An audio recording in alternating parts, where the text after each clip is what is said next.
Alors bonjour à toutes, bonjour à tous et bonjour Monsieur l'État. Nous tenions tout d'abord à vous remercier au nom de l'Université Paris-Dauphine et de l'association Dauphine Discussion Débat d'être parmi nous ce soir. Donc, il est d'usage dans notre association de présenter brièvement nos invités. Nous ne les rejoindrons donc pas à l'arrêt ce soir. Il y a 361 ans, un certain Louis XIV aurait proclamé devant une telle assemblée, quoiqu'elle fût composée de députés, « L'État, c'est moi ». Ce soir pourtant, l'histoire contredira son passé, puisque l'État, c'est vous. Oui, déjà, l'État, Monsieur l'État, c'est bien vous. Enrico Letta, né le 20 août 1966, de vos parents Anna Banchi et Giorgio Letta. Vous êtes un jeune Italien ayant grandi entre Strasbourg et Pise, où vous faites vos études. Vous sortez diplômé en droit international de l'Université de Pise et titulaire d'un doctorat en droit communautaire de l'Université de l'École supérieure Sainte-Anne de Pise. Un parcours qui vous prédestinait donc à une carrière par-delà les frontières italiennes. À la fois chrétien et démocrate, votre engagement politique se tourne dans un premier temps vers le PPI, le Parti populaire italien, ex-démocratie chrétienne. C'est dans ce parti qui se veut centriste, social et chrétien que vous ferez vos premiers pas en politique. Par la suite, c'est au sein de la formation Démocratie et Liberté La Marguerite et au Parti démocrate que vous accéderez au sommet de l'État. Nous y reviendrons plus tard. L'Europe vous attire, Monsieur l'État. Oui, elle vous passionne. Vous qui parlez plusieurs langues, dont le français, vous en ferez la démonstration un peu plus tard. Vous qui, en 1990, présidiez le mouvement des jeunes du Parti populaire européen, et vous qui devenez député européen en 2004, et ce jusqu'en 2006. En parallèle de ce qui fait votre métier, vous menez cet engagement européen de façon citoyenne, une preuve d'un amour omniprésent pour l'Europe. En effet, en 2003, vous cofondez avec Guillaume Clossat le think tank Europa Nova, qui se donne pour mission de renforcer l'esprit européen pour faire de l'Europe une puissance publique européenne, démocratique, économique et sociale. C'est ce que vous souhaitez, c'est une union politique européenne, c'est les États-Unis d'Europe. Les présentations étant faites, mesdames, messieurs, vous en êtes à présent sûrs, l'État, c'est lui. Monsieur Enrico Letta, j'avais dit juste avant que l'État, la personne, c'est vous, mais l'État, la structure, l'institution, le gouvernement, l'autorité, que dis-je, le Léviathan, c'est aussi vous. Vous arrivez à la tête du gouvernement italien le 28 avril 2013 et vous présidez le Conseil des ministres pendant 10 mois durant. 10 mois au cours desquels vous conduisez d'une main habile le navire italien dans la tempête. Suivant une volonté d'unité et de consensus, vous formez une coalition avec la droite et le centre et promettez un gouvernement au service du pays. Abstention, austérité, condamnation de Silvio Berlusconi, démission, c'est finalement Matteo Renzi qui aura raison de votre persévérance et qui vous délogera du Palazzo Chigi. Nous passons d'une certaine énergie. Et pourtant, ce palais, vous en avez arpenté les tapisseries et les bibliothèques.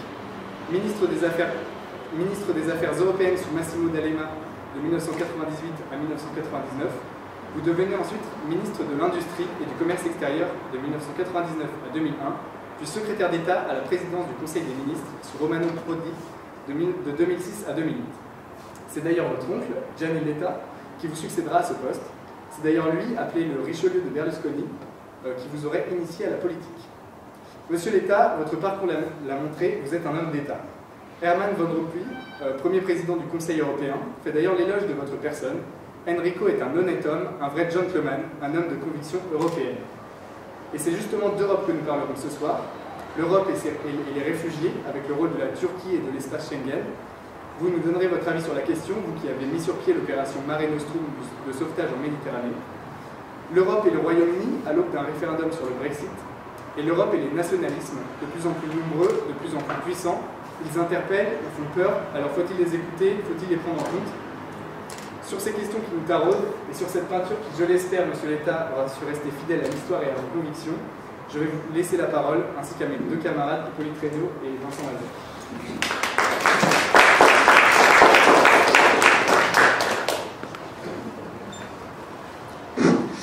Bon, bonsoir, je suis très content d'être ici, c'est une très belle opportunité pour moi, la première fois que je entre dans la fameuse université Dauphine, moi qui viens d'une autre université parisienne, ce qui n'a pas été cité, je pense, pour question de concurrence, qui est actuellement Sciences Po, c'est-à-dire que j'ai décidé il y a un an d'accepter cette offre que Sciences Po m'a fait, Dauphine n'a pas fait aucune offre, donc ça a été Sciences Po qui m'a donné cette possibilité de devenir le doyen de l'école des affaires internationales de Sciences Po, et et non seulement être doyen, mais aussi enseigner là. Et alors, j'ai dit, pourquoi pas? Vous avez entendu que 16 ans, parce que de 98 à 14, ça fait 16 ans d'activité politique au niveau national. Je me suis dit, c'est trop, c'est beaucoup, c'est trop peut-être. Alors j'ai dit, c'est une très belle opportunité, et j'ai arrêté. Donc j'ai décidé de démissionner du Parlement national, parce que je pense que les temps ont complètement changé. C'est fini le temps de longue carrière politique de 40 ans, de 50 ans, dans laquelle vous passez de fauteuil en fauteuil, et une vie doit être vécue dans la professionnalité, dans le métier. Alors, j'ai dit que c'était une très belle opportunité, et j'ai donc démissionné du Parlement italien. Je suis passé ici, avec ma famille, à Paris. On vit tout près d'ici. On est très content d'être ici, et Sciences Po est une très belle université, si je peux me permettre ici de le dire. Et je suis très content d'être là, parce que ça me donne l'opportunité aussi de connaître d'autres centres d'excellence comme Dauphine l'est. Et voilà, donc j'ai changé complètement, tourné la page, et je suis heureux de travailler avec les jeunes de 20 ans. Ça a été pour moi, dès septembre, la plus belle surprise, parce que et vous êtes une génération très, très intéressante. Et c'est une génération qui m'a donné beaucoup d'espoir, beaucoup de fraîcheur. Ça fait 8 mois que je suis là, et je suis vraiment ravi, très content. La fraîcheur que cette rencontre avec les jeunes aujourd'hui est quelque chose de très intéressant. Et donc, merci pour cette invitation. Je suis là, prêt à répondre à toutes vos questions. Donc j'espère que les questions vont vous intéresser du coup. Nous allons débuter sur le thème de l'immigration, qui est aujourd'hui une des crises majeures en Europe. Le traité de Lisbonne en 2007 a précisé les valeurs de l'Union européenne. Ce traité intègre notamment la charte des droits fondamentaux de l'Union européenne, qui affirme que l'Union se fonde sur les valeurs indivisibles et universelles de dignité humaine, de liberté, d'égalité et de solidarité. Elle repose sur le principe de la démocratie et le principe de l'état de droit. Claude Lévi-Strauss disait dans son œuvre Race et Histoire que l'humanité, le plus souvent, cessait aux frontières de la tribu, du groupe linguistique, parfois même du village. Pensez-vous, monsieur l'État, qu'aujourd'hui, l'Europe agisse de façon inhumaine face à la crise des migrants? C'est une grosse question dans un sujet qui est énorme, et surtout un sujet qui est complètement nouveau. C'est-à-dire que la dimension de la crise et la portée de ce sujet, comme on est en train de le vivre en Europe, est quelque chose de complètement inédit. C'est la plus grande crise des réfugiés qu'on ait jamais vue en Europe après la Deuxième Guerre mondiale. On avait vécu en 90, 92, 93, une autre grande crise des réfugiés, c'était aux alentours de la chute du mur de Berlin. Mais maintenant, la dimension de cette crise est absolument inédite. Donc, première chose, c'est une crise de dimension énorme, et l'Europe et nos États membres n'étaient absolument pas préparés. Et ça, c'est la chose qui lie peut-être cette crise à la crise de l'euro. On a vécu la crise de l'euro en 2008, 9, 10, 11, et cette crise a une caractéristique pareille, semblable à celle de la crise des réfugiés. C'est-à-dire que là aussi, on n'était absolument pas préparé. Là aussi, la crise de l'euro a été la crise la plus violente de toujours, du point de vue financier, et là aussi, on n'était pas préparé. Donc, mon premier point sur la crise des migrants, des réfugiés, c'est unexpected, complètement impréparé, et la crise la plus violente de toujours. Ça, il faut toujours tenir ces points-là comme essentiels, parce que sinon, c'est difficile de comprendre tout ça. Un deuxième point, c'est que c'est une crise qui a touché l'Europe je disais exactement le lien avec la crise de l'euro sur un sujet qui est le même, c'est-à-dire, doit-on prendre les décisions au niveau des États membres ou au niveau central européen? Si vous regardez, cette question est la question qui est à la base de la crise de l'euro. On a passé 5 ans à se demander si les décisions devaient être prises au niveau national ou au niveau fédéral, européen. À la fin, on les a prises au niveau européen. Mais tout ça après 5 ans de discussion, parce qu'il y avait beaucoup d'États membres qui ne voulaient pas qu'il y ait des décisions au niveau européen. Alors maintenant, on a le même phénomène. On a commencé la crise des réfugiés avec beaucoup d'États membres et beaucoup d'opinions publiques qui ont dit, ici en France aussi, ce n'est pas une question d'Europe, c'est une question à nous. Et donc, frontières, et donc, c'est fini Schengen, et donc nous on décide, et voilà. Alors qu'aujourd'hui, on est en train de comprendre, pas par pas, qu'une crise de cette énormité, une crise qui part d'Irak, Afghanistan, Syrie, Libye, Érythrée, Somalie, Sud-Soudan, Mali, c'est une crise qui ne peut pas avoir de réponse nationale. Et donc, la réponse ne peut que être européenne. Et donc maintenant, on est exactement au niveau européen dans cette discussion.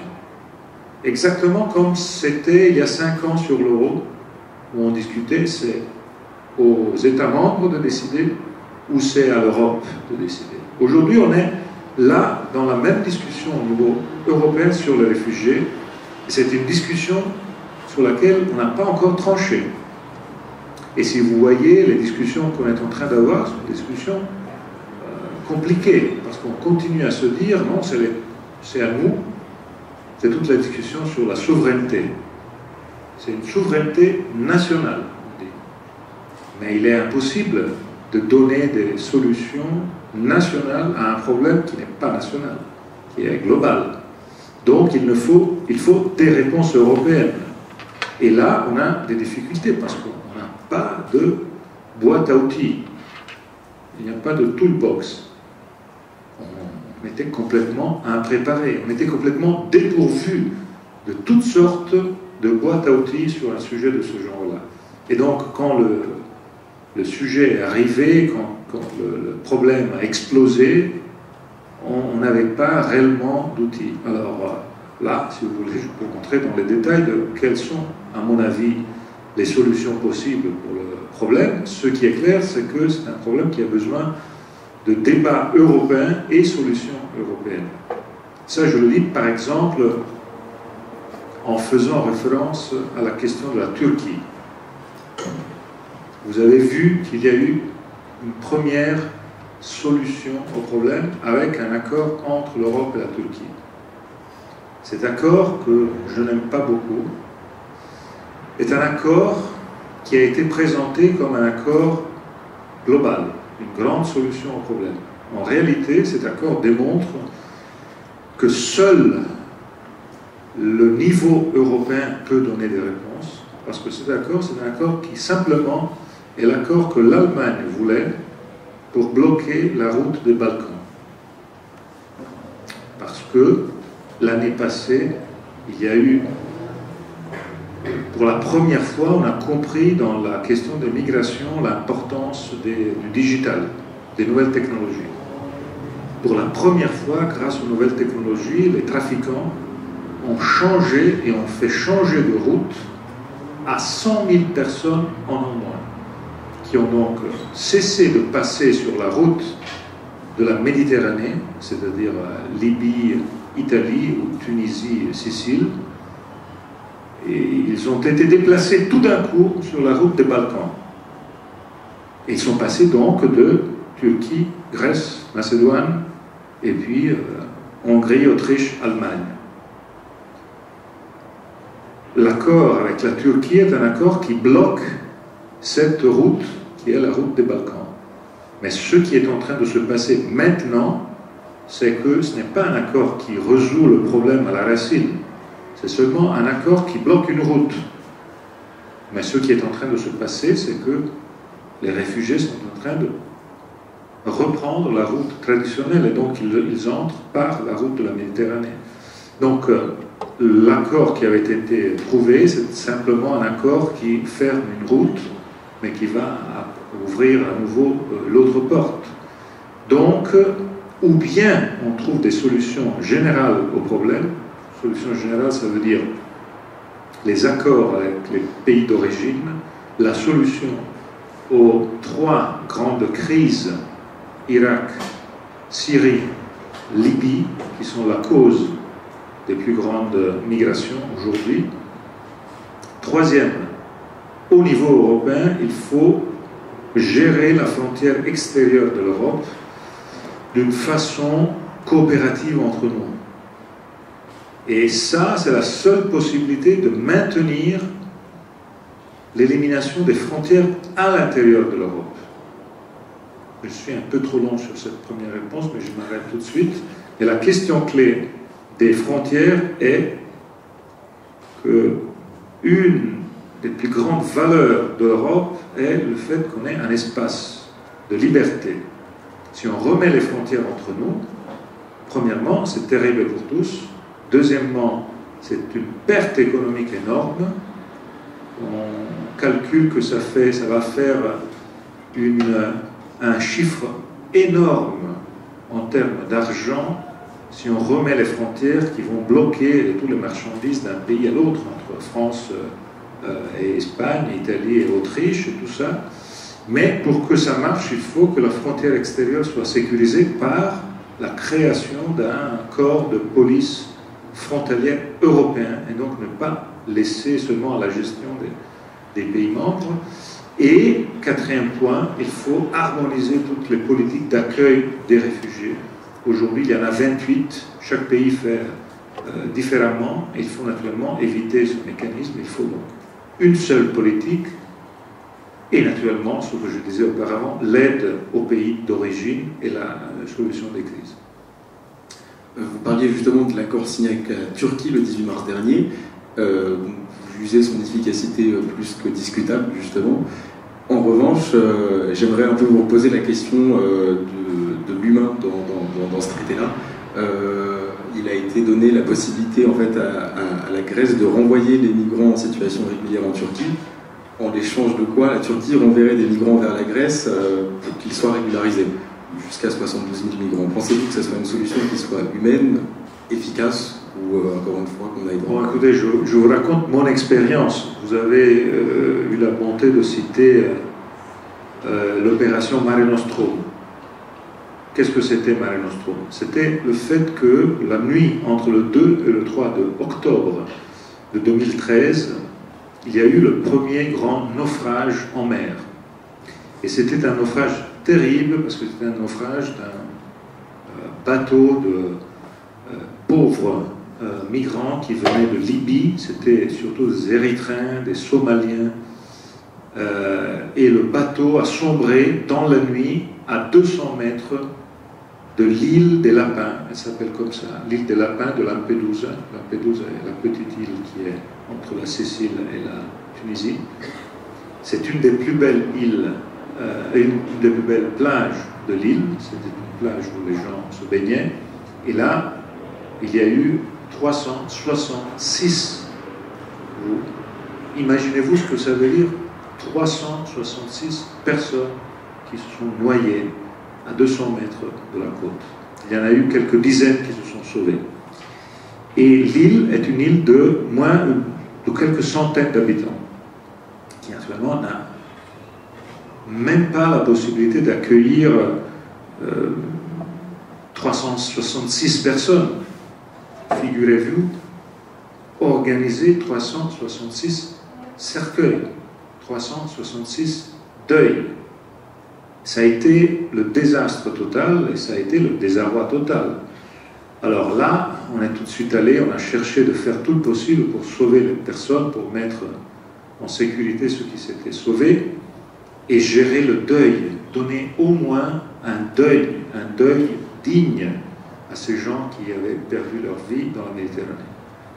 Et tout de suite après, j'ai demandé au président de la Commission européenne du temps, M. Barroso, de venir avec moi à Lampedusa, lui faire voir la difficulté, parler avec les citoyens de Lampedusa qui étaient naturellement complètement accablés par ce qui s'était passé, aussi par le fait que Lampedusa est une petite île qui vit seulement de tourisme. Vous imaginez-vous le futur du tourisme dans cette situation-là?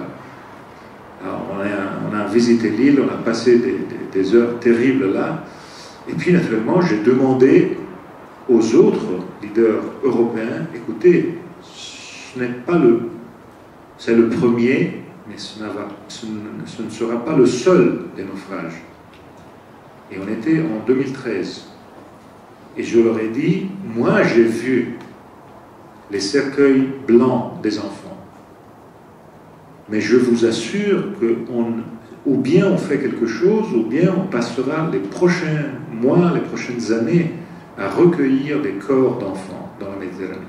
Et la Méditerranée, le nom de la Méditerranée, c'est une mer vivante. On ne peut pas donner le nom de Mare Mortum à la Méditerranée. Si vous avez le temps, il y a une exposition super qui est au musée de la Porte Dorée, de l'autre côté de la ville, sur la question des frontières. Et là, il y a exactement ce grand tableau avec le nom Mare Mortum à la place de Mare Nostrum. Mare Nostrum, c'était le nom que les latins avaient donné à la Méditerranée. Alors, on a dit, bon, j'ai posé la question au Conseil européen et j'ai eu un tas d'encouragements vocaux. Rien de concret. Et la conséquence a été celle que j'ai dit, écoutez, bon, l'Italie est le pays méditerranéen par excellence. On est grand et on a toutes nos côtes sur la Méditerranée. Notre histoire est l'histoire de la Méditerranée, donc si les autres ne nous aident pas, on va faire tout seul. Et donc, avec la marine militaire, on a monté une opération qui a duré 1 an, puis je suis parti de mon poste. 1 an dans lequel la marine militaire italienne a sauvé des dizaines de milliers de gens qui étaient dans les conditions des naufragés. Et puis on a vécu les autres naufrages. Il y en a eu un le 19 avril 15. Il y a eu 700 morts. Il y en a eu un il y a quelques jours, 400 morts. Et il y a eu, j'ai trouvé la chose la plus dégoûtante, la réaction de l'opinion publique et de la politique à la photo du petit Aylan, que vous avez tous vu, la photo terrible de ce petit enfant de 2 ans dans une plage, mort.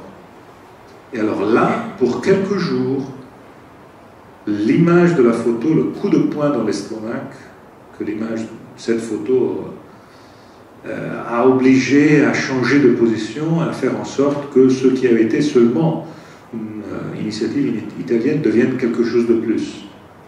L'Allemagne a changé de position, a pris une position très courageuse, de mon point de vue, peut-être trop courageuse pour la possibilité d'accueillir. Et puis les jours ont passé et l'image du petit Aylan est passée et les autres pays ont commencé à faire des murs. Il y a maintenant un beau mur entre l'Italie et l'Autriche, au Brenner. Les Hongrois ont commencé à dire, eux aussi, ils veulent un mur et tout ça. Alors, ça, c'est pas l'Europe. L'Europe, c'est la chute des murs. C'est pas la construction des murs. La construction des murs, c'est la fin de l'Europe. Et surtout, la Méditerranée qui devient une mer de mort n'est plus la Méditerranée des valeurs européennes qui sont des valeurs de vie. Ça, c'est un peu ce que j'ai vécu, ça c'est mon expérience, ça c'est mon chagrin aussi, et le sens d'une politique qui est une politique qui suit l'estomac des opinions publiques. Parce qu'il n'y a pas besoin de photos pour savoir qu'il y a des enfants qui sombrent dans la Méditerranée. Il n'y a pas besoin de photos pour s'imaginer ce que ça veut dire pour un enfant mourir dans la Méditerranée, dans la mer, se noyer dans la mer. Et il faut éviter tout ça. Je pense que ça, ce sont les choix que les leaders politiques et nous, les Européens, on doit faire. Là aussi, c'est très simple. C'est une question partage 1 million de réfugiés. C'est énorme. Mais en Europe, on est 500 millions. Si vous dispersez 1 million dans tous les territoires européens, c'est gérable. Si vous ne dispersez pas ça, et si chaque pays dit non, moi j'en veux pas, alors naturellement, ça devient complètement ingérable. Mais ce que je veux dire, je m'arrête ici, c'est que ce sera le grand phénomène des prochaines 10 années. C'est un sujet qui va vous concerner, qui concernera vos vies, les vies des pays dans lesquels vous allez vivre, au moins en Europe, parce que la mobilité et surtout les guerres qui sont en train de faire déplacer les gens ne sont pas terminées, qui ne vont pas terminer. Alors là, il faut des politiques capables de gérer tout ça. Il faut des hommes politiques et des femmes politiques qui ne soient pas cyniques. Et il faut aussi des citoyens qui ne soient pas en condition de donner tout ce cynicisme aux politiciens et faire comprendre qu'il y a des valeurs, et nous les Européens, nous sommes liés à ces valeurs, et ces valeurs, ce n'est pas seulement quand on voit une photo. Donc pour rebondir sur ce que vous disiez, que aujourd'hui les partis politiques vont évoluer aussi en fonction de cette crise, on peut voir qu'aujourd'hui l'extrême droite prend de plus en plus de place au sein de l'Union européenne. Un pays peut être suspendu de l'Union européenne, a déclaré François Hollande sur France Inter le 18 février dernier. L'Europe a les outils juridiques pour empêcher un pays de violer les principes démocratiques, a-t-il ajouté. Le président français a ainsi émis la possibilité de suspendre un État membre de l'Union européenne si un gouvernement d'extrême droite arrivait au pouvoir. Il a notamment pris l'exemple de la Pologne qui, pour lui, devrait faire l'objet de vérification. Pensez-vous que cela soit vraiment applicable dans le contexte actuel où ces partis gagnent en légitimité populaire en Europe, notamment à cause de cette crise migratoire? Naturellement, la question n'est pas celle de nier la démocratie. La démocratie est une valeur. Donc, s'il y a des gouvernements qui sont démocratiquement élus, il faut absolument leur donner toute leur légitimité. Ce n'est pas possible de ne pas le faire. Le point est un autre, c'est-à-dire, on ne peut pas,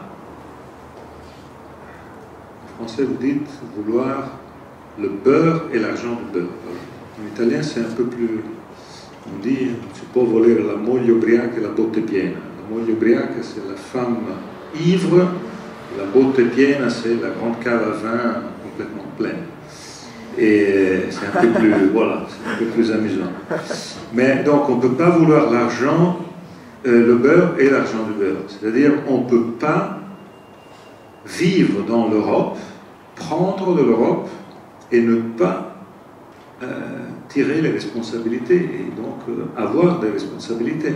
Ça, je le dis pour des pays comme la Hongrie ou la Slovaquie. Je cite ces deux pays qui ont tenu des positions, de mon point de vue, irrécevables sur la question des réfugiés.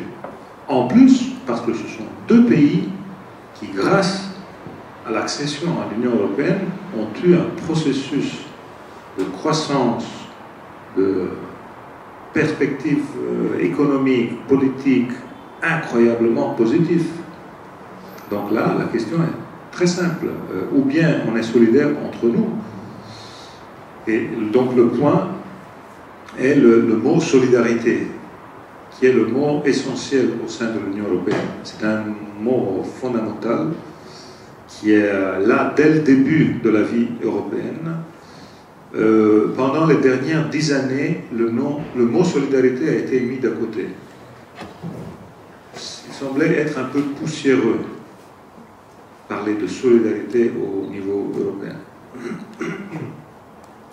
L'année passée, 2015, ça a été, il y a eu une grande nouveauté, c'est-à-dire la solidarité est redevenue un mot important, central, positif. La France a appelé à la solidarité européenne après les attentats.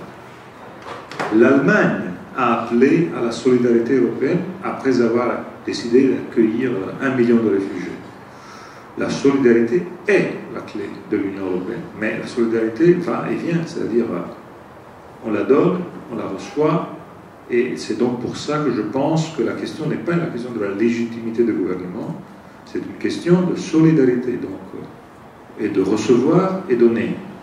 Être dans l'Union européenne, ça veut dire donner et recevoir. On ne peut pas seulement recevoir et ne pas donner, ne pas être en condition de jouer son rôle. Donc c'est ça, je pense, l'attitude vers les pays qui aujourd'hui tiennent cette position-ci, de mon point de vue, irrecevable. Du coup, si la Hongrie continue à construire des murs pour empêcher les migrants, ou comme l'Autriche, vous pensez que du coup l'Europe, dans cette logique, pourrait remettre en cause leur appartenance à l'Europe? Moi, je pense qu'on devrait commencer par remettre en cause toutes les politiques de soutien à ces pays. C'est une question exactement... Je pense que c'est la question essentielle, c'est-à-dire l'Allemagne, par exemple. Aujourd'hui, je ne sais pas si quelqu'un d'entre vous est allemand ou vient de l'Allemagne ou connaît bien la situation allemande, mais la situation allemande était à un niveau d'explosion. L'Italie et la France ne savent même pas ce que ça veut dire accueillir 1 million de réfugiés dans un seul pays. L'Italie et la France sont des pays, en Italie, les réfugiés entrent, ils passent et ils s'en vont. En France, très peu d'immigrés, de réfugiés arrivent. Ils passent et ils s'en vont aussi. En Allemagne, 1 million. Alors, l'Allemagne était en situation d'explosion totale. Et l'Allemagne a demandé solidarité. Je pense qu'elle a raison. C'est-à-dire que ce million, il y a eu un accord pour que 160 000 personnes soient redistribuées dans tout le territoire européen. Il faut que ces 160 000 soient redistribués. S'il y en a 30 000 qui viennent en France, elles peuvent tranquillement être accueillies en France sans que personne n'ait aucun trouble. Le même pour l'Italie. Mais si, par exemple, l'Italie ou la France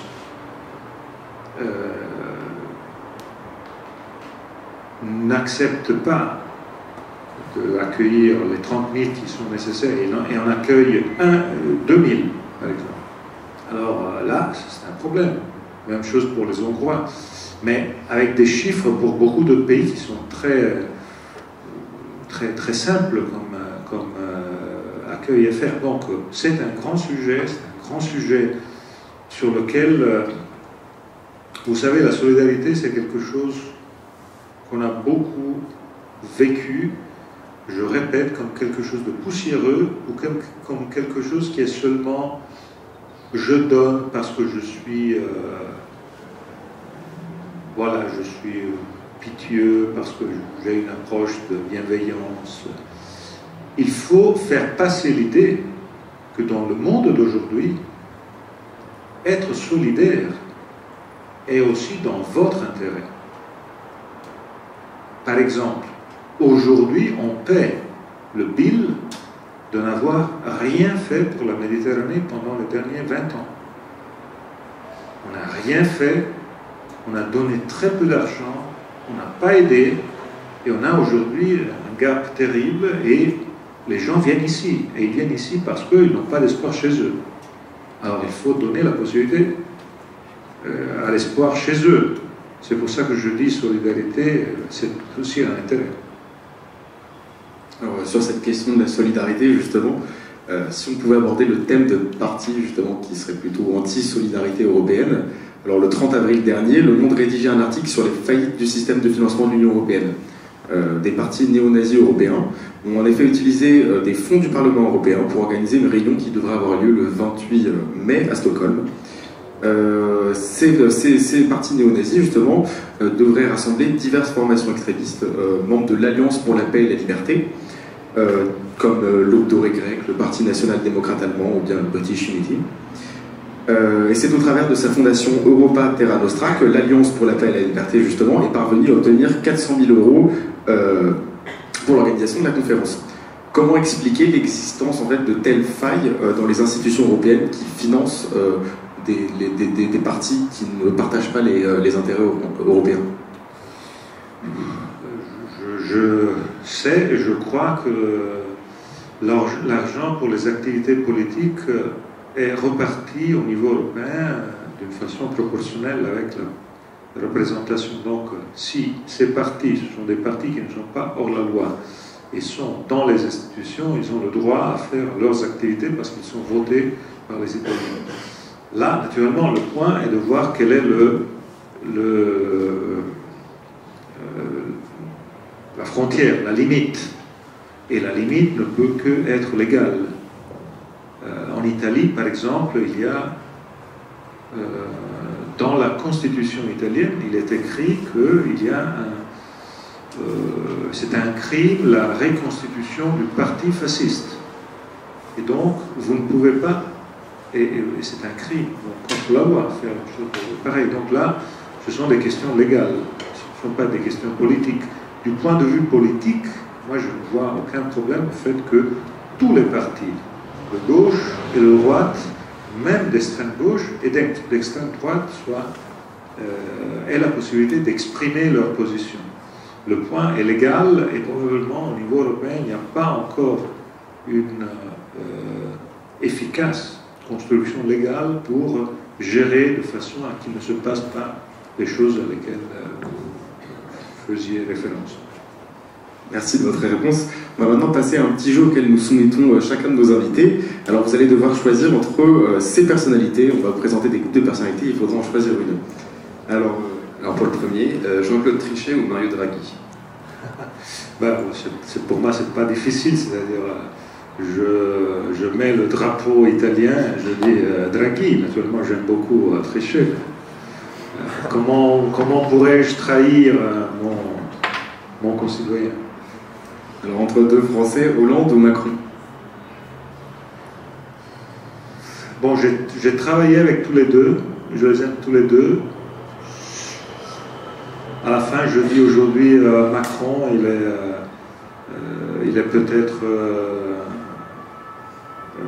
en condition de donner quelque chose aux Français, aux jeunes Français de plus. Donc pour le futur, j'imagine Macron. Laurent Bache ou Frédéric Miot? Laurent Bache, le président de l'Université de Dauphine. Frédéric Miot, toute sa vie. Alors, Zinedine Zidane ou Materazzi? Pour italien, encore une fois. Bon, écoutez, non, ça c'est pas très difficile parce que je suis supporter de AC Milan. Materazzi était de Internazionale, donc oui, je dirais Materazzi pour question de drapeau, mais je n'ai jamais été particulièrement fan de Materazzi. Du coup, je ne sais pas si la question du drapeau va toujours être aussi importante. DSK ou Berlusconi? Vous savez, dans les affaires entre De Fissatou ou Bobby.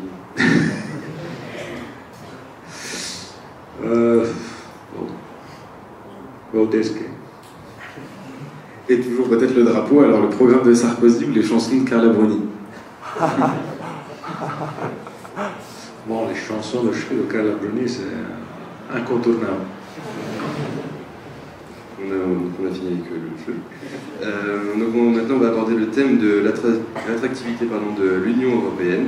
Donc on le sait, la difficulté de mettre en place une union efficace et viable est évidemment croissante avec le nombre de membres. L'Union européenne et la Turquie ont très récemment confirmé leur volonté de relancer le processus d'adhésion et décidé d'ouvrir un nouveau chapitre de négociation avant fin juin 2016. Pensez-vous que la Turquie ait vraiment ses chances d'intégrer l'Europe? Seriez-vous en faveur de son adhésion? Non, maintenant non. Pour deux raisons. La première, c'est qu'on a raté le bon moment il y avait 10 ans. Là, c'était le bon moment pour entamer un processus et ça aurait été vertueux. La Turquie était différente de la Turquie d'aujourd'hui.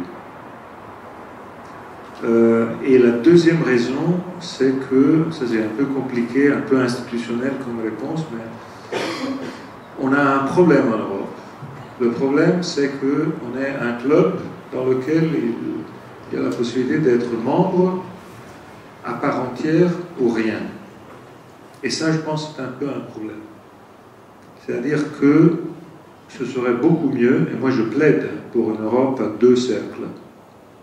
Donc une Europe dans laquelle il y a une Europe large, dans laquelle on partage des politiques sur quelques sujets, mais on a une adhésion formelle à cette Europe large, et puis une Europe plus étroite,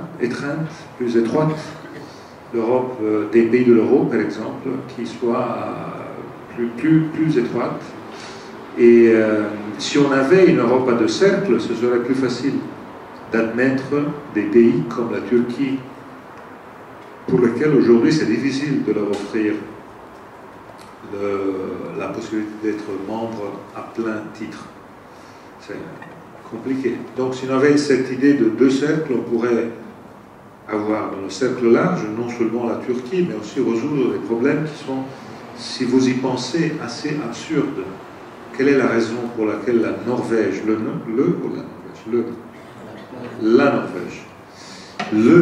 Norvège, la Suisse ne font pas partie de l'Union de l'Europe? Ce sont deux pays européens à plein titre. Donc on pourrait, dans cette Europe large, tenir la Grande-Bretagne comme la Suisse, comme la Norvège, et avoir une Europe plus étroite, donc des pays de l'euro qui veulent s'intégrer un peu plus. Je pense que ça pourrait marcher et ça pourrait donner la possibilité de tenir une relation avec la Turquie, parce que notre problème aujourd'hui, on l'a vu avec l'accord du mois de mars, la Turquie n'est pas prête, mais on ne peut pas se passer d'une relation avec la Turquie pour un tas de raisons. On l'a vu pendant les dernières 15 années. La Turquie est un pont dans un monde dans lequel il y a beaucoup d'ennemis, de potentiels ennemis et beaucoup d'instabilité. Et donc la relation avec la Turquie est essentielle. C'est pour ça qu'il faut tenir cette relation, et c'est essentiel, c'est un des intérêts clés pour nous aussi. Alors maintenant, au-delà des pays qui voudraient intégrer l'Union européenne, ceux qui veulent la quitter, alors le 23 juin prochain, les Britanniques seront appelés à se prononcer pour ou contre l'Union européenne. Quel avenir, selon vous, pour l'Union européenne sans le Royaume-Uni, et quel impact aurait sa sortie sur l'économie réelle européenne? Alors je vais faire un peu d'advertising. Le 18 mai, à 3 heures, vous êtes tous invités dans les locaux de Sciences Po. On va faire un colloque sur le Brexit, et on va mettre, ça va être amusant parce qu'on va mettre un des porte-parole du IN, donc du Remain, Hugo Dixon, et un des porte-parole, un des chefs du nom, du livre, Toby Young. Et ils vont être modérés par Christine Ockrent, qui va les faire discuter entre eux, et puis on va en discuter avec d'autres gens, moi-même, Hubert Védrine et d'autres, pour voir quels sont les enjeux. Parce que c'est un sacré problème, je dirais. C'est-à-dire qu'il y a des possibilités, il y a des chances que la Grande-Bretagne sorte, ça va être une révolution pour l'Europe. Pour la première fois, un pays pourrait sortir. Ça va être, de mon point de vue, un désastre pour la Grande-Bretagne. C'est une chose que je viens de dire à Londres la semaine passée. J'étais à King's College dans un colloque et j'ai dit ça. Ça va être un désastre pour vous, premièrement. Parce que vous pensez que vous allez bien, que vous avez une croissance positive, que tout marche bien, que Londres est la capitale financière du monde, parce que vous êtes parfait, vous. Moi, je vous dis que vous allez bien parce que vous êtes dans le marché unique européen. C'est-à-dire que Londres est aujourd'hui la capitale financière du monde parce que c'est la porte d'accès au plus grand et plus riche marché mondial. Si vous venez avec votre argent à Londres, sur le marché de Londres, de la City, vous entrez automatiquement dans le plus grand marché. Si Londres sort de l'Union européenne, elle sort du marché unique, donc elle perd cet avantage. C'est pourquoi, voilà, parce qu'il y a beaucoup de gens en Irlande qui se frottent les mains. Parce que tous les analystes disent que s'ils sortent, une bonne partie des activités financières vont passer de Londres à Dublin dans le marché unique. Donc Dublin va devenir tout d'un coup une des grandes capitales des places financières. Donc ça va être un problème pour Londres. Et pour les Britanniques, on calcule que il va y avoir une perte de 0,3, 0,4 points de croissance chaque année pour les prochaines 10 années pour la Grande-Bretagne, une sortie de ce genre-là. Donc ça va être un problème pour eux, ça va être un grand problème pour nous tous, parce qu'on va perdre beaucoup, on va perdre en tas de compétitivité. La Grande-Bretagne joue un rôle positif, en Europe c'est pas vrai qu'elle joue un rôle négatif, elle joue un rôle positif sur beaucoup de sujets, le marché unique, la libéralisation, le commerce extérieur, la défense, elle joue un rôle très important dans la défense. Et donc voilà, je pousse beaucoup pour qu'il reste. Je pense, aujourd'hui on m'a dit que je regardais les journaux sportifs, parce que hier il y a eu ce grand truc, les Foxes ont gagné le championnat, la première ligue, avec un entraîneur italien. Et donc on était tous très contents. Et les bookmakers avaient donné 1 à 5 000 au début de la première ligue, la victoire des Foxes, donc de Leicester, dans la première ligue. Donc si quelqu'un avait mis 1 pound, aujourd'hui il se trouve 5 000 pounds comme ça, ce qui n'est pas mal. 1 à 5 000, c'est énorme. Alors, les bookmakers donnent 2 tiers le rename et 1 tiers le leave. Et les bookmakers, sauf dans le cas de Leicester, ils n'ont rien compris, c'était compréhensible. Mais normalement, les bookmakers, ils connaissent. Donc aujourd'hui, le mood il est plutôt positif, et j'espère que ce soit comme ça. Toujours à propos du Brexit, le Royaume-Uni a menacé en fait de quitter l'Union européenne si ces conditions n'étaient pas respectées. Est-ce que cela veut dire que demain, si un État membre veut obtenir quelque chose de l'Europe, il lui suffit de faire pression sur ses partenaires européens pour obtenir satisfaction? Vous avez raison, moi j'ai critiqué cet accord et cette relation, c'est-à-dire que la question ne peut pas être réglée en termes bilatéraux entre Londres et Bruxelles, parce que sinon ça donne tout de suite l'idée à tout autre membre de l'Union européenne de dire bon, moi j'ai un problème, je veux le régler, sinon je sors. Et c'est du chantage. Donc je pense que ça a été un grand risque et ça n'a pas été très positif de le gérer comme ça. J'espère que ça va se passer. D'accord. Alors, l'Islande a annoncé en 2015 qu'elle retirait sa candidature justement à l'Union européenne, 2 ans après l'arrivée au pouvoir d'un gouvernement eurosceptique de centre droit, pour tabler sur une forte croissance. Est-ce que vous pensez qu'une telle mesure est viable au long terme aujourd'hui? J'ai pas compris le début. L'Islande a annoncé en 2015 qu'elle retirait sa candidature à l'Union européenne. Je ne sais pas, j'ai vu que l'Islande a de sérieux problèmes. Son Premier ministre a été pris dans les mains dans la marmelade. Alors chez nous on dit comme ça, il a été pris avec les mains dans la marmelade ou dans le sac. Voilà, c'est mieux la marmelade, hein, la confiture. Voilà. Avec l'histoire des Panama Papers, donc je pense qu'ils ont leurs problèmes. J'espère qu'ils vont. L'Islande c'est comme la Norvège, je saurais très bien qu'ils soient dans l'Union européenne, c'est incompréhensible le fait qu'ils ne soient pas là.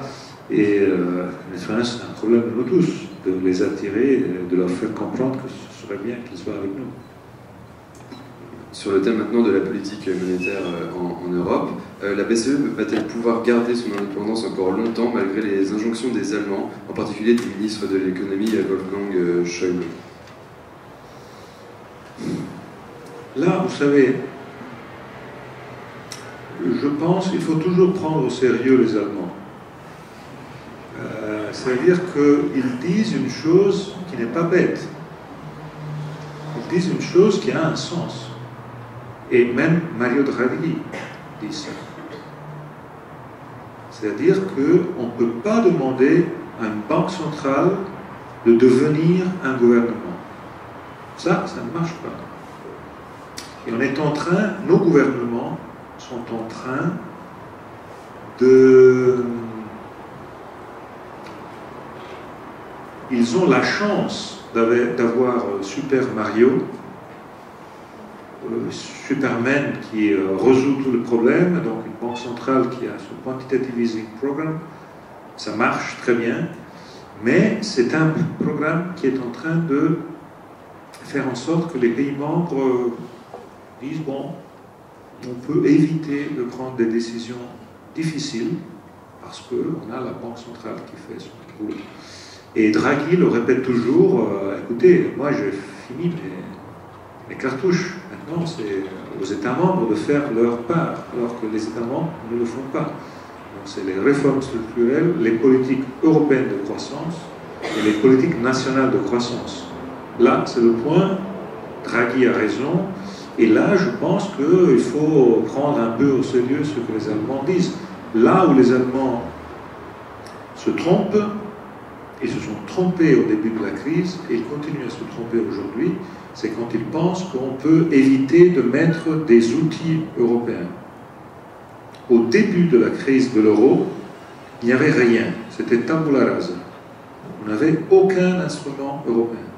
Quand l'Irlande a fait faillite, ça a été le premier pays après la crise de 2008 qui a fait faillite, l'Irlande, on n'avait aucun outil européen. On savait carrément comment faire. Et c'est pour ça qu'on a dû faire, on a été obligé. C'est une erreur, oui, c'est une erreur, mais il n'y avait pas d'alternative. On a été obligé d'appeler le Fonds monétaire international.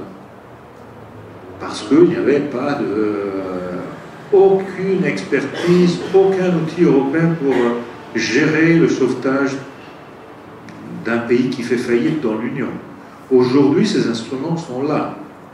Mais ils sont là après des années et des années de discussion. Les Allemands n'en voulaient pas au début. L'union bancaire, c'est l'autre sujet. Il faut, puisqu'on a la même monnaie, et on a un marché européen de capitaux, il faut des autorités européennes pour gérer les banques, gérer en termes de régulation. Et maintenant, on a l'union bancaire, mais ça a été 6 ans de lutte. Ça a été un Français, un grand Français, le commissaire au marché intérieur de l'époque, Michel Barnier, qui a mené cette bataille. Nous, les Italiens, on était très sur ce sujet-là. Et aujourd'hui, je pousse parce que les Allemands, on a fait 30, il faut faire 31. Donc il y a le dernier pas de ce parcours, il faut compléter l'union bancaire, c'est essentiel. Du coup, on va passer sur un autre thème qui est peut-on aller un jour vers une Europe fédérale?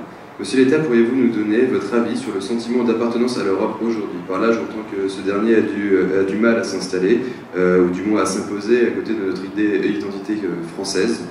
Ainsi, pensez-vous qu'un jour l'Union européenne puisse aboutir à une Europe fédérale avec un vrai sentiment d'appartenance européenne?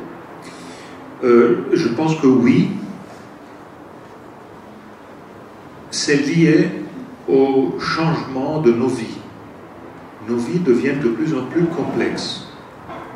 Et on vit des vies dans lesquelles la mobilité est de plus en plus quelque chose d'existant, d'important. Si vous regardez la moyenne de nos familles, moi je pense à la mienne, la famille de je viens, mes arrière-grands-pères et mes grands-pères, mes grands-parents, ils se mariaient entre eux, gens qui venaient de la même région, de la même ville. Et ils vivaient dans la ville dans laquelle ils étaient nés. La génération d'après, ils se mariaient de gens qui venaient de différentes régions du même pays, mais de différentes régions.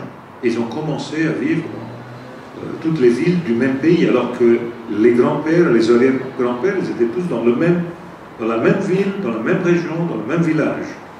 Maintenant, ma génération à moi, je vois mes cousins, on est tous dans différents pays, on vit dans différents pays, tous, ou presque tous, et ça va être comme ça pour mes enfants sont en train de grandir ici à Paris.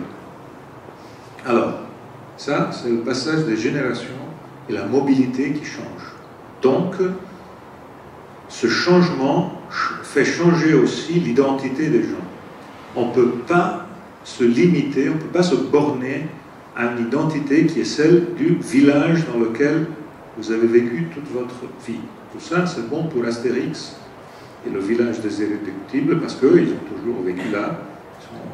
Mais ça n'a rien à voir avec nos vies. Et donc, l'appartenance à un sol dans lequel notre identité s'est formée, c'est quelque chose qui doit être rendu plus complexe. Et plus complexe, ça veut dire que moi, je suis fier d'être italien, d'être de ma ville, qui est Pise. Et ma ville, Pise, a été pour 800 ans en compétition avec Florence. Et on est dans la même région, Toscane, et on s'est battu pour des siècles, des décennies, et on est ennemis acharnés, et on va rester comme ça. Donc je suis très fort de mon identité. Si vous me dites que je suis toscan, oui, mais de Pise, pas de Florence. Et donc l'identité est complexe. Mais je suis italien et je suis européen. Et je ne pense pas de pouvoir me définir sans cet aspect d'être européen.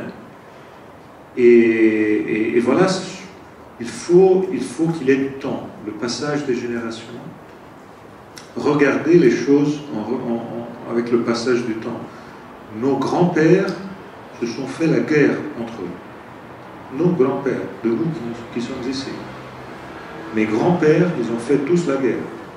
Probablement, les grands-pères de vos parents ont fait la guerre contre les Allemands ou contre les Italiens. Ils se sont battus entre eux. Déjà, pour nos parents, c'était une chose qui n'existait pas. Pour nous, on vit entre nous, on passe les frontières, on n'a pas de... Donc ça va être de plus en plus comme ça. C'est pour ça que la question de l'identité change. C'est un changement qu'on doit vivre à partir de quoi? De l'éducation.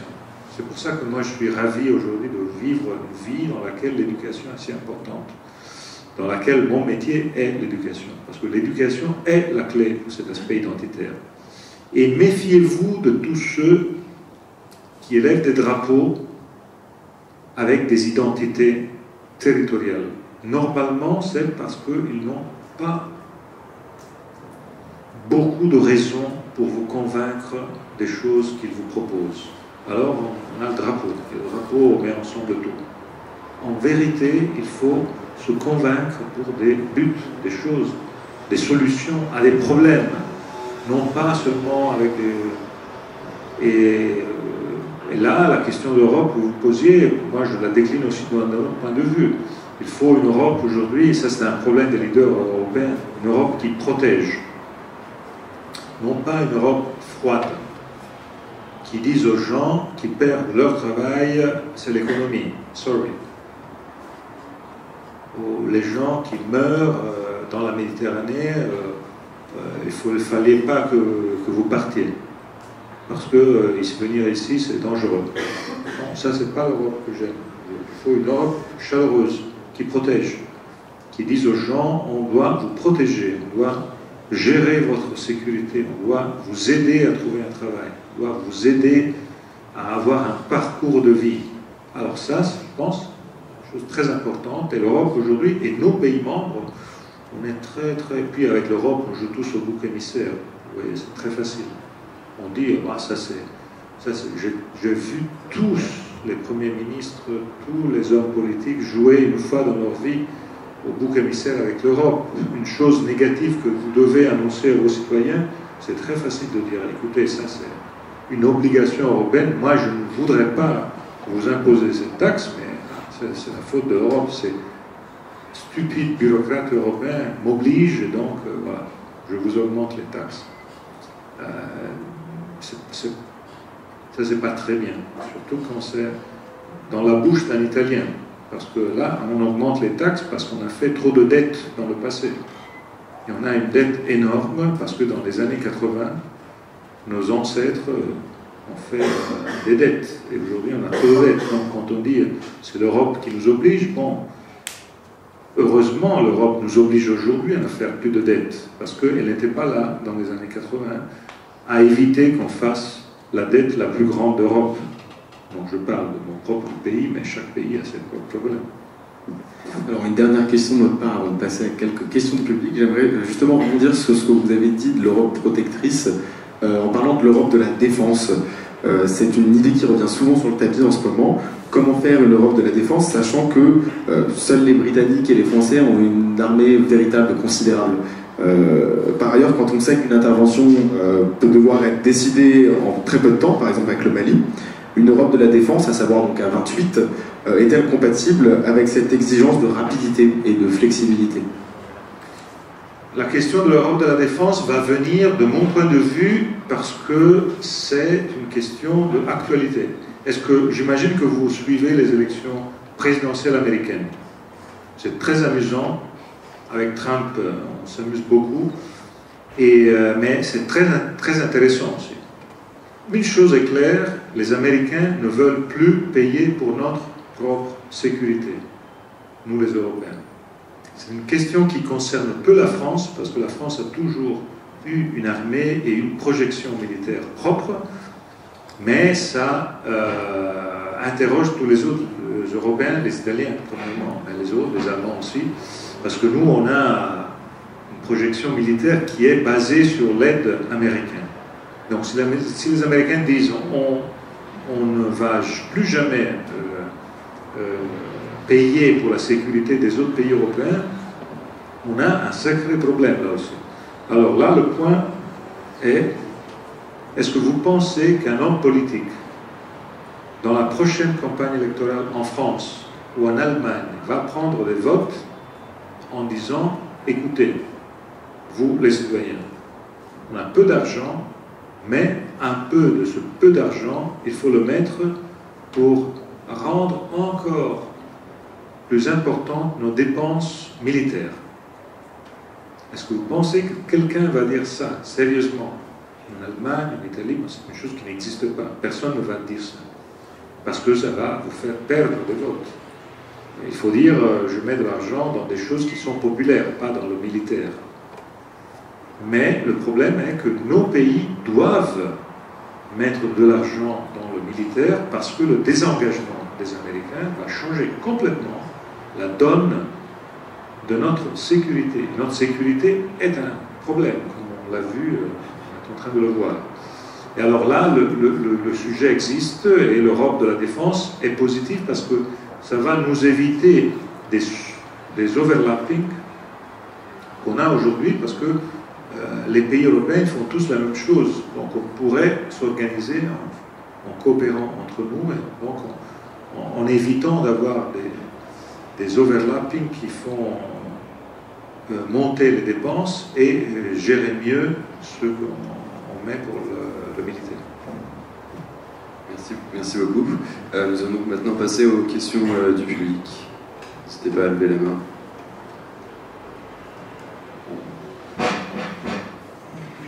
Bonsoir. On n'a pas trop parlé de tous les débats concernant le commerce extérieur au niveau européen.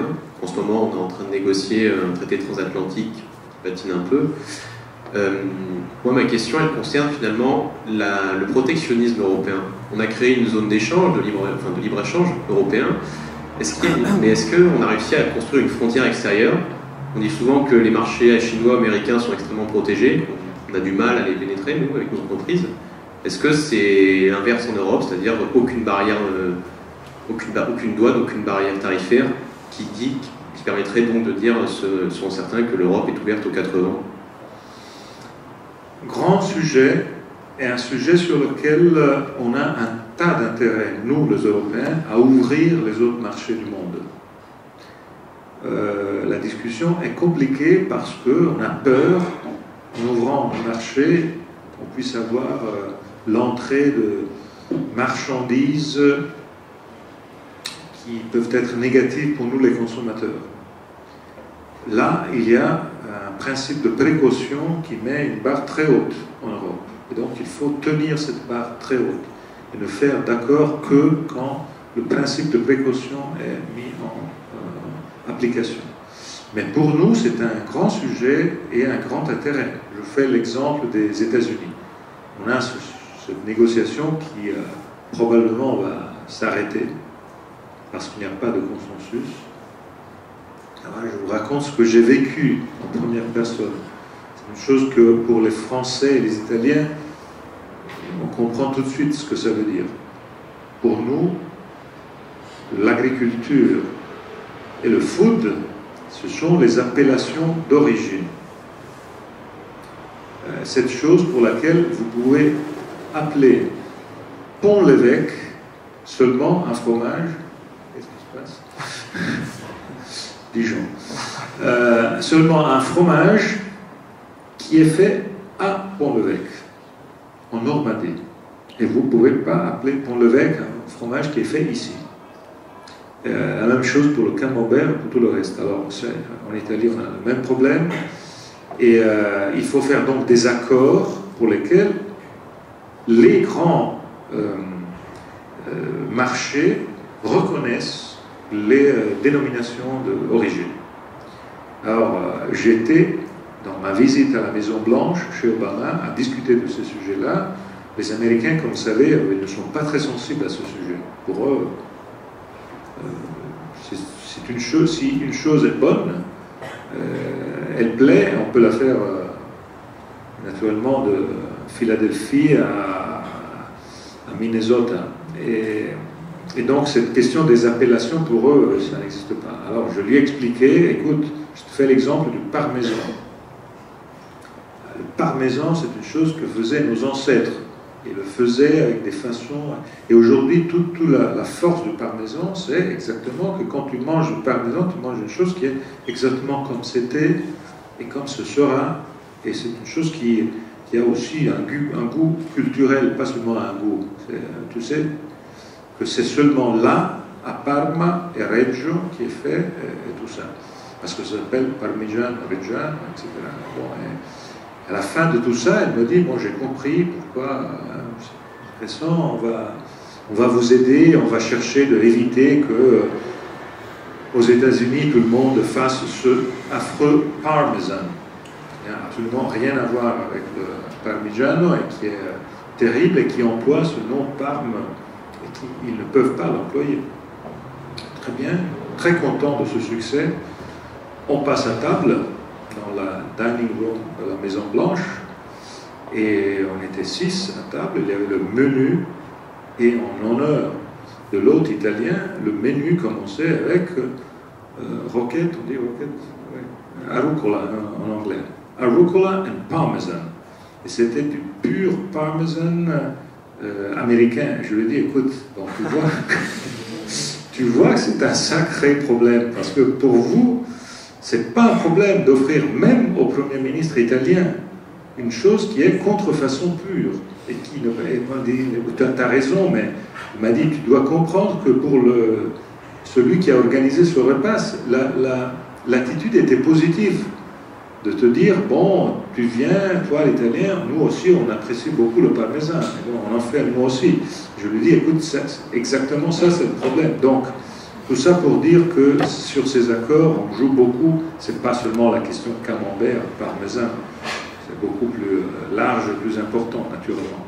Mais c'est un grand problème. On aurait beaucoup de possibilités à faire en sorte que nos marchandises puissent avoir un grand succès dans le monde si on faisait des accords, plus d'accords. Donc aujourd'hui, on a du protectionnisme chez nous, mais on aurait de l'avantage à ouvrir, et on aurait aussi, surtout, de la croissance à le faire. Et donc, bonjour Monsieur Rita, vous avez parlé de l'Europe de la défense, et je voulais savoir, est-ce que vous pensez qu'il y a une place pour une Europe de la diplomatie aussi? Parce qu'on a vu en fait que finalement c'est l'attentisme des Européens concernant la crise syrienne, mais aussi la crise libyenne en ce moment, qui a créé ces flux migratoires sans précédent. Donc je voulais savoir, est-ce que vous pensez qu'une réponse européenne et diplomatique devrait être appliquée pour les conflits futurs?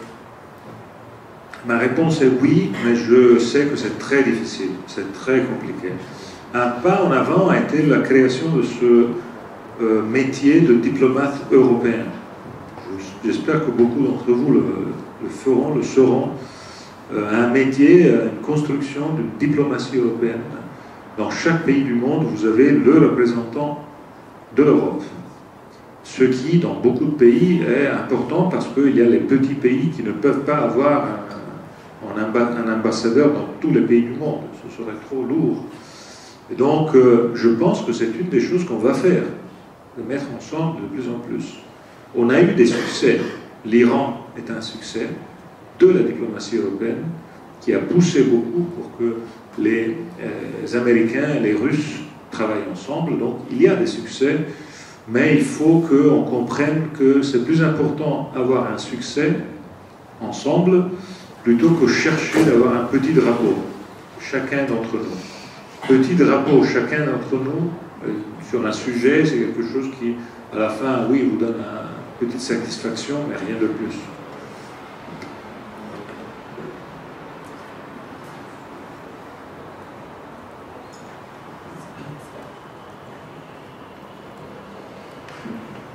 Bonjour monsieur. Quel conseil auriez-vous à donner en tant qu'homme influent qui a pu changer les choses à son échelle, et donc à l'échelle nationale et plus grande internationale, si ce n'est européenne? Quel conseil donneriez-vous à un jeune étudiant qui aimerait, par amour pour son pays, y changer des choses? Ou du moins avoir le pouvoir et la capacité d'influencer, enfin bref, de changer les choses dans son pays? Je vous donne le sens que j'ai eu moi-même beaucoup de fois avant de devoir prendre des décisions dans les différentes positions dans lesquelles je me suis trouvé. Le regret de ne pas avoir étudié autant qu'il était nécessaire. Le regret de ne pas avoir moi-même les outils que j'aurais pu avoir si, par exemple, combien de fois je me suis rappelé de les examens en économie, en statistique que je n'ai pas donné dans ma carrière universitaire parce que c'était compliqué, c'était difficile, et alors j'avais préféré histoire de l'Amérique latine. Voilà. Alors que statistique c'était un peu plus compliqué, mais j'avais évité, ou d'autres examens d'économie. Et beaucoup de fois je me suis dit, si j'avais la possibilité de retourner en arrière, je mettrais beaucoup plus d'engagement dans mes études de ce que j'ai fait. Parce qu'on étudie toute la vie, oui, mais le temps et la fraîcheur de la tête que vous avez à votre âge, c'est fini après. Mon père est un mathématicien.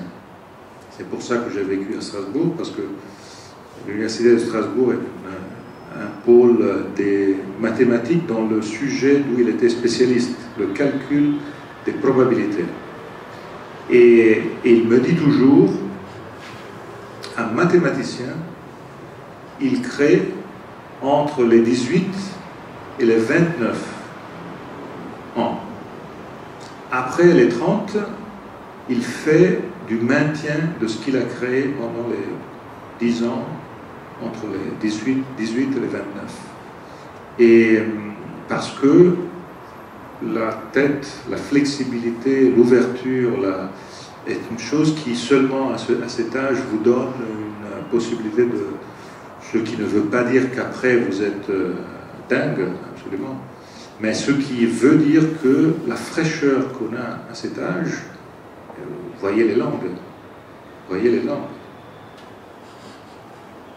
Moi j'ai appris le français quand j'étais petit, et je le parle comme ça, j'ai appris l'anglais après, et la fatigue que j'ai fait à apprendre un anglais décent a été 100 fois ce que ça a voulu dire apprendre le français, parce que quand j'étais petit, c'était facile. Ce que je vois avec mes enfants qui sont ici depuis 8 mois, et maintenant ils parlent le français avec un accent français. Et ils ne parlaient rien de français il y a 1 an, parce qu'ils jouent au foot, et en jouant au foot, ils connaissent premier les gros mots, deuxième l'accent, et donc ils sont parfaits. Et parce qu'ils sont jeunes, ils n'ont rien, ils ont l'ouverture, ils ont la possibilité, la flexibilité. Et donc ça c'est, je pense, la chose la plus importante. Je sais que ça ne vous résout le problème, mais je vous dis que dans l'engagement, la possibilité d'être au bon moment avec la tête pleine d'idées et de solutions est aussi important que d'être là au bon moment. Parce que si vous êtes là au bon moment et vous ne savez quoi faire, parce que bon, vous êtes très bien à communiquer ou dire des choses comme ça, mais vous n'avez aucune idée de comment résoudre les problèmes, trouver les solutions techniques ou avoir la boîte à outils, alors là, c'est un problème. Merci beaucoup. Bonsoir. Moi, j'aurais une question sur la criminalité organisée, notamment en Italie ou surtout au niveau européen. Qu'est-ce que vous avez à dire sur la criminalité organisée et notamment la mafia au niveau européen? C'est un des grands problèmes du sud de l'Italie. C'est un des grands problèmes qui fait en sorte que le sud de l'Italie ne réussit pas à croître comme il pourrait. C'est un sujet sur lequel notre pays a eu des succès, mais ce n'est pas des succès définitifs. Naturellement, là, la question clé est celle de battre la criminalité organisée qui aujourd'hui travaille au niveau global et international et ne pas se cibler seulement sur les instruments nationaux. C'est pour ça que la question européenne, la question de l'FBI européen, la question de l'intelligence européen, c'est une question clé qui naturellement concerne la criminalité organisée, mais qui concerne aussi tout le reste. Ce qui s'est passé entre la France et la Belgique est affreux. Entre le 13 novembre et le 22 mars. C'est affreux.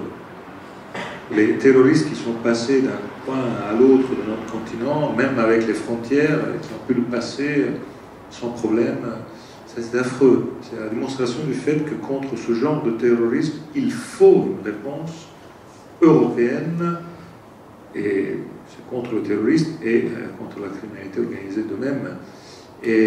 Et là, c'est le manque de coordonnement, le manque de travail commun. Donc, je pense que là, il faut faire réellement un pas en avant.